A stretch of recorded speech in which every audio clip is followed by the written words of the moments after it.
Hello, my beautiful people. I'm excited to see you once again.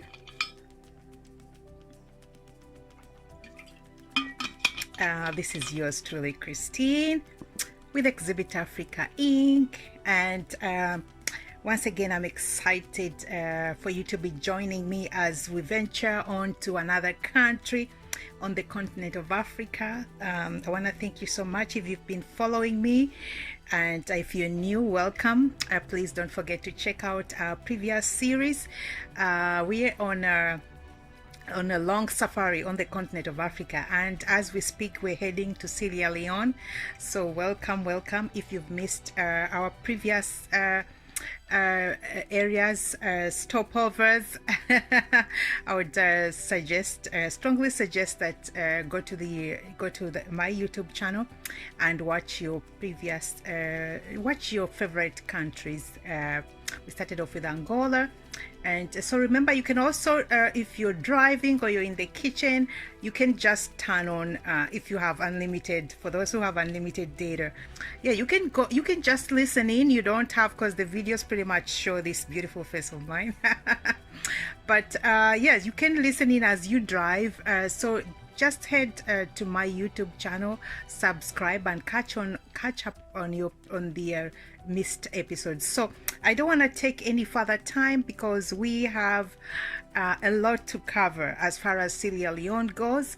So I just want to mention that this is brought to this series by courtesy of Exhibit Africa Ubuntu Initiative, compiled by everyculture.com if you want to check them out, and of course read to you as usual by yours truly, Christine, with Exhibit Africa Inc. So why don't we get started as we normally do this?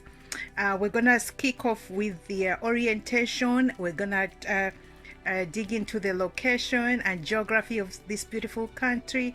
We're gonna look into the demographic, the language, the symbolism of the flag, and then we shall look at the history and ethnic relations. So let's get started with the culture name. So the culture name is Sierra Leonean, or Sierra Leonean. Tell me, how do you, if you're from Sierra Leone, how do you refer to people that come from Sierra Leone? And please bear with me if I'm not pronouncing this correctly.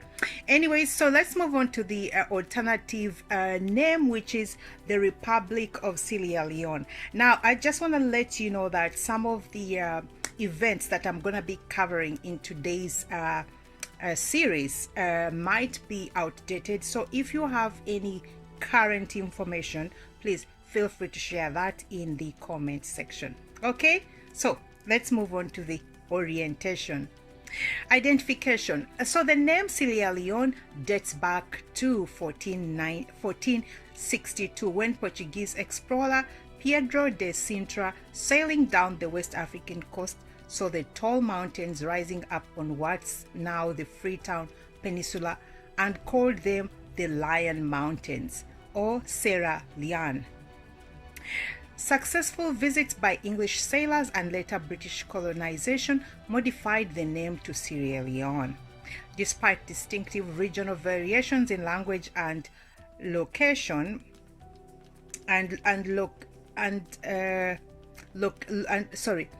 despite distinctive regional variations in language and local traditions, Sierra Leoneans today are united by many factors, such as their shared lingua franca, Creole, the widespread membership in men's and women's social associations and societies, and even sporting events, especially when the national football soccer team plays. At the same time, a worsening domestic economy, declining infrastructure, and deteriorating health conditions have prevented the country's progress and have to some extent hindered the development of a strong sense of collective pride or shared national identification, especially in the rural areas outside the capital city. Now let's move on to the location and geography of Sierra Leone. It is located on the west coast of Africa, north of the equator, with a land area of 27,699 square miles. It is slightly smaller than the state of California. Sierra Leone is bounded by Guinea to the north and northeast, Liberia to the south and southeast, and the Atlantic Ocean to the west. There are a wide variety of ecological and agriculture zones to which people have adapted. Starting in the west, Sierra Leone has some 250 miles of coastline, giving it both bountiful marine resources and attractive tourist potential. This is followed by low-lying mangrove swamps, rainforest plains, and farmland, and finally a mountainous plateau in the east where the mountain Bintumani rises to 6,390 feet. The climate is tropical, and the two seasons determining the agriculture cycle: the rainy season from May to November, followed by the dry season from December to May, which includes the Manhattan, when cool, dry winds blow in off the Sahara Desert. The capital, Freetown, sits on a coastal peninsula situated next to the world's third largest natural harbor. This prime location historically made Sierra Leone the center of trade and colonial administration in the region.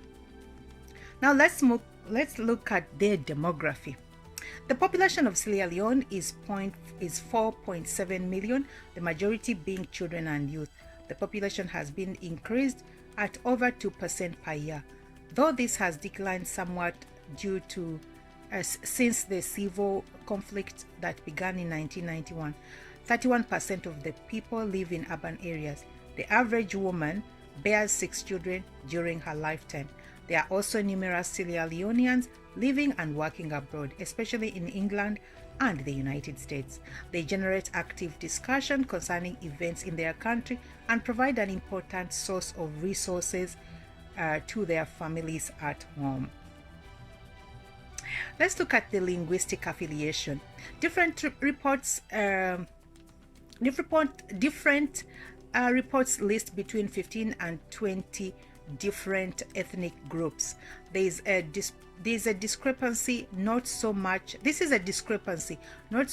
as to whether a certain group of people exists or not, but whether local dialects, once spoken continually, to be mutually distinct in the face of the population expansion, intermarriage, and migration. For example, the two largest ethnic groups, the Temene and Mende, each comprise about 30% of the total population and have to absorb many of their less populous neighbors. For instance, local people will admit to being heavily culturally influenced by the Temne people surrounding them, and the Kryn and the Gola by the Mende, and so on. In addition, there is a great number of people of Lebanese descent whose ancestors fled Turkish persecution in Lebanon in the 19th century. While each ethnic group speaks its own language, the majority of people speak either Mende, Temne, or Creole. The official language spoken in schools and government administration is English, a product of British colonial influence. It is also unusual for a child growing up to learn 4 different languages, that of their parents' ethnic group, a neighboring group, Creole, and English. Now let's look at the symbolism. To some extent, symbolic imagery is regionally based. People from the western area often associate the tall cotton tree, while sandy beaches or the large natural harbor with home. People from the east often think of coffee and cocoa plants. Yet the palm tree and the rice grain are the national symbol par excellence, immortalized in currency, song, folklore, and value of their central and staple contributions to everyday life. Different species of palm contribute to cooking oil, thatch roofs, fermented wine, soap, fruit, and nuts. Perhaps the only thing more important than the palm tree is rice, the staple food usually eaten every day. It's often hard for outsiders to grasp the centrality of rice or daily existence in Sierra Leone. Mende people, for example, have over 20 different words to describe rice in in its variant forms, such as separate words for sweet rice, pounded rice, and the rice that sticks at the bottom of a pot upon cooking. Now let's go to history and ethnic relations. Archaeological evidence suggests that people that have occupied Sierra Leone for the last 25 Archaeological evidence suggests that people have occupied Sierra Leone for the last 2,500 years, and early immigrations, expeditions, and wars gave the country its diverse culture and ethnic mosaic. Traders and missionaries, especially from the north, were instrumental in spreading knowledge of tools, education, and Islam. The emergence of a modern national identity, however, did not begin until the 17th and 18th century, when the Busse Island off the coast of Freetown became one of the centers of the West African slave trade. Over 2,000 slaves per year were channeled through this port, thus increasing the incidence of warfare and violence among the local population. The slaves were especially valued off the coast to South California on rice plantations, where it is discovered they had considerable agriculture expertise. There are between 15 and 20 ethnic groups in Sierra Leone, depending on one's linguistic tendency to lump or split groups of speaking different dialects. Relations have been generally cordial among them, and Sierra Leone has largely avoided the racial tension characteristic of other parts of the world. In the recent conflict, for instance, the family may have children fighting for opposing sides, a fact which makes the violence difficult, as well as deeply and personally felt. When ethnic problems do arise, they often do so around the time of national elections, when politicians become accused of catering to the desires of one particular constituency, usually their own ethnic group, in order to gain votes. Now let's move on to the emergency of the nation. When the slave trade began to be outlawed near close to the 18th century, Sierra Leone became a resettlement site for freed slaves from England and the Americans. Thus, the name of the capital, Freetown.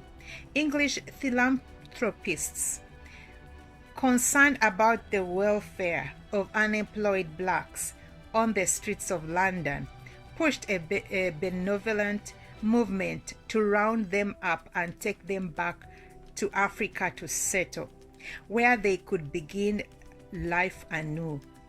Other migrants had been ex-slaves from America who had fought for the British during the Revolutionary War. The English laws had forced them to move to Canada, where they were not entirely welcome. Still, others were ex-slaves who had revolted and were living freely in the mountains of Jamaica. Still, the British conquered the area and deported them to Nova Scotia, from where they migrated en masse to Sierra Leone. Finally, from the time when the English officially outlawed the slave trade in 1807 up to until 1860, the British Navy policed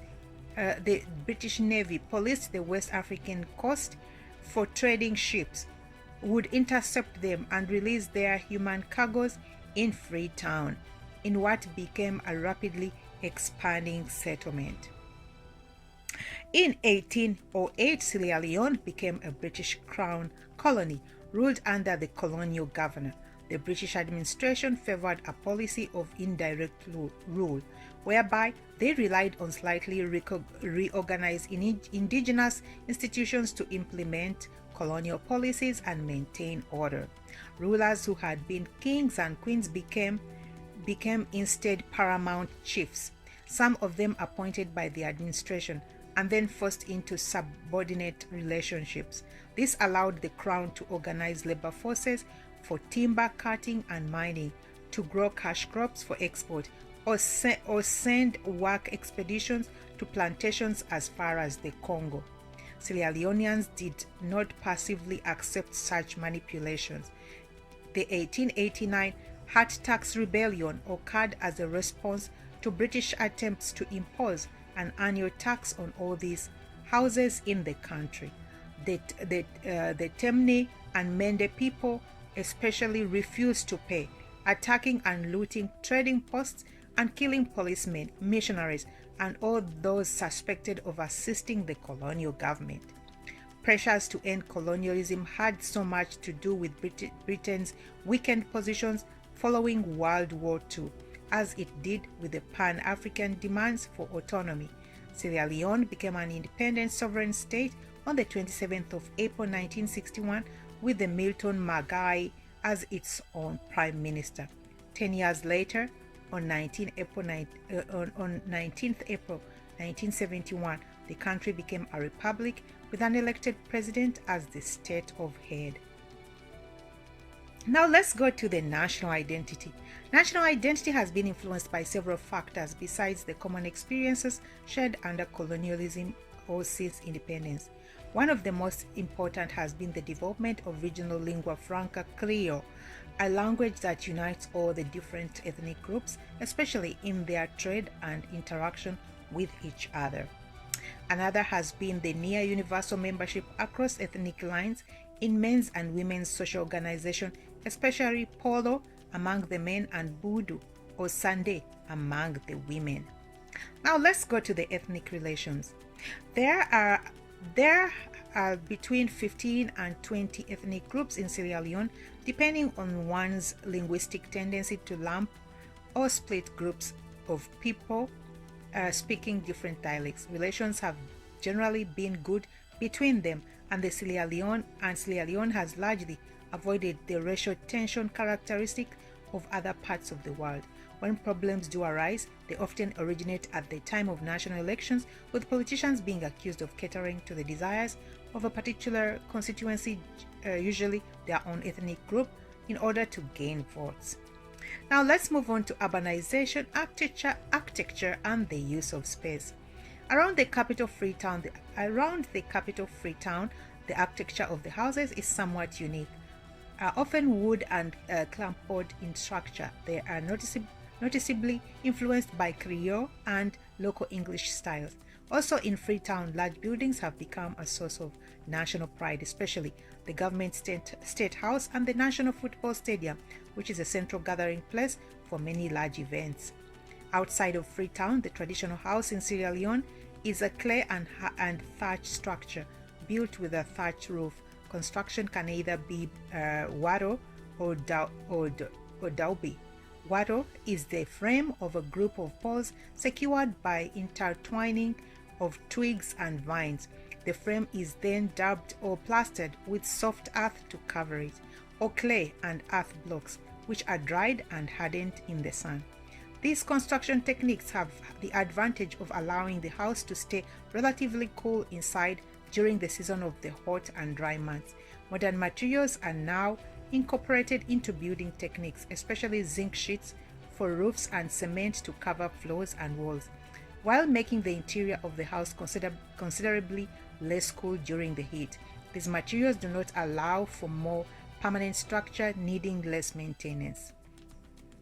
Houses are neither round or rectangular and typically offer a veranda, a central parlor, or 2 or 3 interior rooms.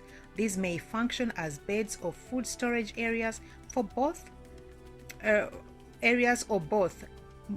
more well-to-do people may cluster a group of houses together into a compound, sometimes walled off to separate it from the rest of the village. Kitchens are often located outside the main house and may be open structures supporting only a roof, as adequate ventilation is needed to maintain the cooking fire. During the sunny days, however, the kitchen is often wherever a woman moves her 3 stones, the large rocks that support a pot, underneath which build a stick fire.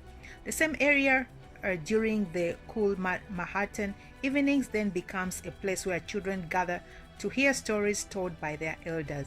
During the rainy season, however, it is not unusual to see women move pots inside the parlor of the main house to get away from the damp. Older towns and villages are traditional in that they are no grid-like streets per se, and the houses appear in irregular or sometimes densely packed clumps. More recently constructed areas have sprung up since the expansion of trade, and commerce tend to be organized along railroad lines or streets, and thus more linear in their order.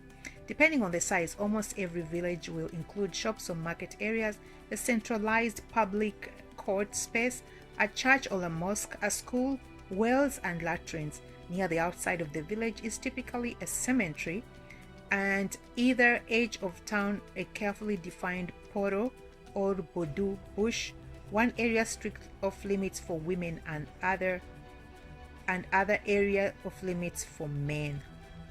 Now let's look at the food and economy. Food in daily life. For almost all Sierra Leoneans, rice is a staple food consumed at virtually every meal. A Sierra Leonean will often say, without any exaggeration, if they haven't eaten rice today, then I haven't eaten. Other things are of course eaten, a wide variety of fruits, seafood, potatoes, cassava, etc., but they are often considered to be just snacks and not real food. Real food is rice prepared numerous ways and topped with a variety of sauces made from some combination of potato leaves, cassava leaves, hot pepper, peanuts, beans, okra, fish, beef, chicken, eggplant, onions, and tomatoes.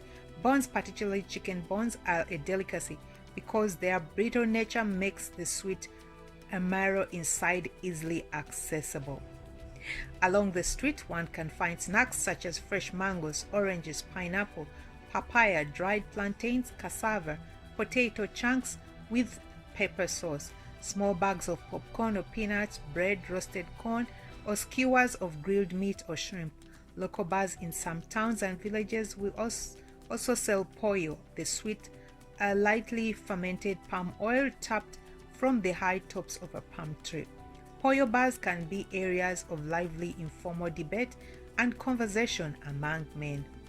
Sometimes villages and sometimes families within villages will have special taboos or prescriptions against eating certain foods. These are usually attributed to a law handed down from someone's ancestor, perhaps the founder of the village. The taboo can be a restriction against a certain kind of meat or certain oil, or even against food prepared a certain way.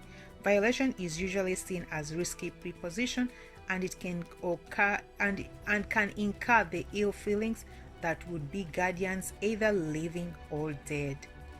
Let's look at the food customs at ceremonial occasions. Almost all ceremonial occasions such as weddings, funerals, initiations, and memorial services demand the preparation of large platters of rice distributed to guests until they are full. Depending on the occasion, a portion may also be offered to the ancestors to honor their memory. Another common practice in this sense is to pour liquor on the ancestors in the ancestors' honor in the corners of a house. Other food traditions vary with region or religion. Mende Muslims, for instance, will mark the burial ceremony with lehue, a bowl of rice flour mixed with water and sugar served with kola nut all on top. Kola nuts are highly valued in and of themselves, and are often associated with greetings, diplomacy, improvisions of respect, religious rites, and initiation ceremonies. High in caffeine concentration, they are also used as a stimulant, a clothing dye, and even in the preparation of medicines. Let's look at the basic economy. Subsistence agriculture comprises of the mainstay of the rural Sierra Leone economy. Cash crops such as coffee, cocoa, peanuts, and tobacco are also important, as small-scale marketing and commodity trade. Sierra Leone is rich in diamonds, bentonite, and gold, but the national economy receives little to the benefits that come from the official export of these items due to mismanagement, widespread smuggling, and corruption.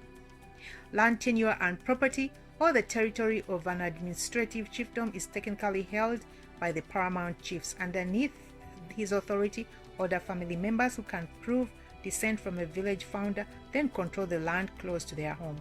An elder male of the lineage usually administers land to those who request a plot to farm. This is most common to members of his extended family, but may include strangers who provide a gift of respect and usually some portion of the ensuing harvest.